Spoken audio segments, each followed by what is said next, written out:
Magandang umaga sa inyong lahat. Sa bidyong ito ay tatalakayin natin ang tungkol sa pangangatwiran. Bago tayo magsimula sa ating talakayan, nais ko munang ipakilala ang aking sarili. Ako si Binibining Samira Valdez. Ang buhay natin sa mundo ay pakikisalamuha sa ating kapwa. Sa ating pakikipag-ugnayan sa iba, tayo ay nakikilahok, mumuno, nag-isip at nagpapasya. Sa tuwi-tuwi na ay gumagawa tayo ng mga desisyon. Ang mga desisyong ito ay humuhugis ng ating pagkatao, nagbibigay direksyon sa ating kinabukasan at lumilikha ng ating kapalaran. Malaki ang tungkuling ginagampanan ng pangangatwiran sa ating buhay. Malakas ang hatak ng pangangatwiran upang makaimpluwensya ng pagbabago at makahikayat gamit ng wika upang magpatibay, makaimpluwensya ng paniniwala at makapagpakilos ng kapwa. Ano nga ba ang pangangatwiran? Ang pangangatwiran ay anyo ng diskurso na ang layunin ay humikayat. Ito ang isang paraan ng komunikasyon na ginagamitan ng lohika sapagkat sa pangangatwiran ay paglalahad na ginagamitan ng katibayan. Ano nga ba ang kahalagahan ng pangangatwiran? Una, tumilinang ng kakayahan sa kritikal na pag-iisip. Halimbawa, isang estudyante ang nagtataka kung bakit mababa ang kanyang marka. Sinuri niya ang kanyang mga sagot, quiz results at takdang aralin at napagtanto niya na kulang siya sa pag-aaral. Ibig sabihin, natuto siyang magsuri.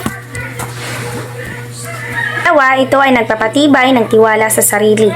Kapag marunong tayong magpaliwanag ng malinaw at may katibayan, nagkakaroon ng lakas ng loob, tumataas ang kumpiyansa dahil alam nating tama at may basihan ang sinasabi natin.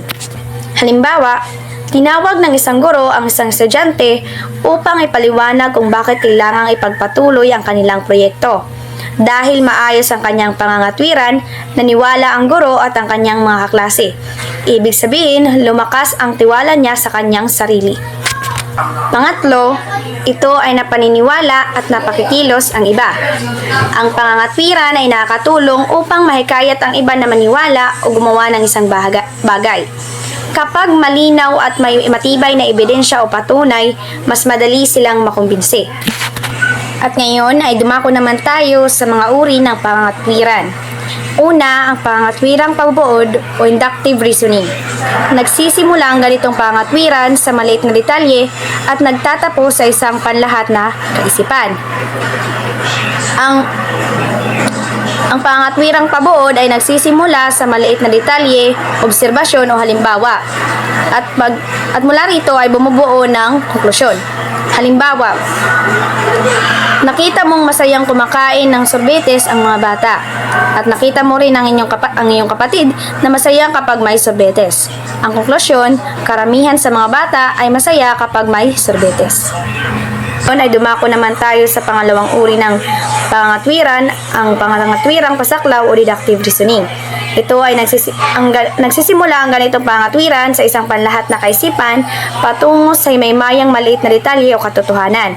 Ang kapasyahan sa pangangatwirang ito ay nahango sa pamamagitan ng silohismo. Ang silohismo ay isang paraan ng pagbuo ng konklusyon buhat sa pangunahin at pangalawang batayan. Ang pangangatwirang pasaklaw ay nagsisimula sa pangkalahatang payag at dumadaan sa maliit o tiyak na detalye para makagawa ng konklusyon. Ibig sabihin, sa pangangatwirang pasaklaw ay mayroong dalawang batayan, pangunahing batayan at pangalawang batayan. Ang pangangatwirang pasaklaw ay from general to specific, samantala ang pangangatwirang pabuod naman ay from specific to general. Halimbawa, sa isang paaralan, lahat ng estudyante kailangan magsuot ng ID. Ikaw ay isang estudyante sa paaralang iyon. Ang konklusyon, ibig sabihin, kailangan mong magsuot ng ID. At dyan natatapos ang ating talakayan sa pangangatwiran. Halimbawa na lamang dito, isang estudyante ang nanghikayat sa kanyang mga klase na sumali sa cleanup drive. Ang kanyang pangatwiran, sinabi niya na mas magiging malinis ang kapaligiran, mas ewas sa dengue ang klase, at mas masarap pumasok. Dahil dito, madami sa kanyang mga kaklase ang sumali sa cleanup drive. Pagtatalo o debate ay gantihang pangangatwiran ng dalawa o higit pang panig hinggil sa isang makabuluhang paksa o issue. Ang pagtatalo'y hindi pagbabanggaan o pag-aaway sapagkat ito'y nagpapalitan ng mga katwiran ng bawat panig na maayos na maisagawa, pasulat o pasalita. Ang pagtatalo o debate ay isang formal na palitan ng mga pangangatwiran mula sa dalawang panig o higit pa tungkol sa isang mahalagang paksa o issue. Hindi ito simpleng pag-aaway o sigawan, kundi maayos at organisadong pagpapalitan ng opinyon na maaring gawin ng pasalita o pasulat. Layunin nitong ipakita ang lohikal na katwiran ng bawat panig upang maipaliwanag at maipagtanggol ang kani-kanilang posisyon. Maraming uri ang debate at ang tatlo sa pinakapopular ay ang Oxford Oregon, Australasian at British Parlamentaryo. Ang Oxford Oregon, isa sa mga tradisyonal na anyo ng debate. Bagamat sinasabing hindi na ito gaanong moderno, marami pa ring paaralan ang gumagamit nito dahil simple at madaling sundan ang istruktura nito. Ang Australasian naman, isa sa mga mas ginagamit ngayon lalo na sa mga debate tournament. Kadalasang may dalawang kupunan, affirmative at negative. Bawat isa ay may 3 debateer. Ang British Parlamentaryo naman, ito ang pinakapopular sa international na kompetisyon. May 4 na kupunan sa isang round at bawat kupunan ay may sarili nilang posisyon.